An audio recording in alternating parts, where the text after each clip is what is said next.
ಮಧ್ಯದಲ್ಲಿ ನಮ್ಮೂವರ ಸೃಷ್ಟಿ ಏಕಕಾಲದಲ್ಲಿ ಆದಂತಹ ಸಂದರ್ಭ. ನಮ್ಮ ಸೃಷ್ಟಿಗೆ ಕಾರಣವೇನೆಂದು ನಾವೇ ತರ್ಕಿಸುತ್ತಾ ಇದ್ದೇವಮ್ಮ. ಆಗ ಕೇಳಿಸಿತು ಓಂಕಾರ ಎನ್ನುವಂತಹ ನಿನಾದವು. ಅದನ್ನೇ ಆಲಿಸುತ್ತಾ ಮುಂದುವರೆದಾಗ ನಿನ್ನ ದಿವ್ಯ ಮಂಗಳ ಮನೋಹರ ಸ್ವರೂಪವನ್ನು ಕಂಡೆವಮ್ಮ.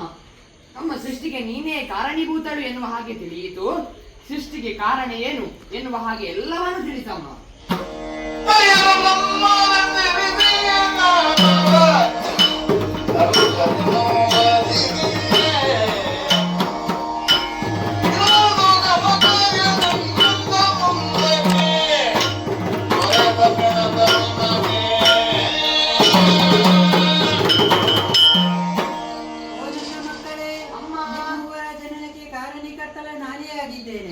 ಬ್ರಹ್ಮನಾದ ನೀನು ಸೃಷ್ಟಿಯ ಕಾರ್ಯವನ್ನು ಮಾಡುತ್ತಾ ಸತ್ಯಲೋಕದಲ್ಲಿ ಇದ್ದುಕೋ.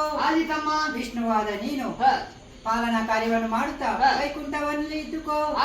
ಹಾಗೆ ಶಿವನಾದ ನೀನು ಲಯದ ಕಾರ್ಯವನ್ನು ಮಾಡುತ್ತಾ ಕೈಲಾಸದಲ್ಲಿ ಇದ್ದುಕೋ. ಹಾಗೆ ನಿಮಗೆ ಕೊಟ್ಟಿರುವಂತಹ ಕಾರ್ಯವನ್ನು ನಿಷ್ಠೆಯಿಂದ ಮಾಡುತ್ತಾ ಬನ್ನಿ. ನಿಮಗೆ ಶುಭವಾಗಲಿ. ಜಯ ಜಯ.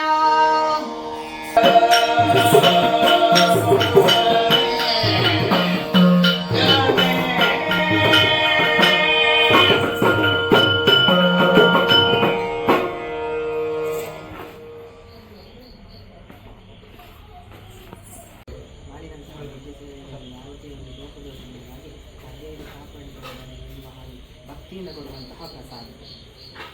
ಬರ್ತೇವೆ.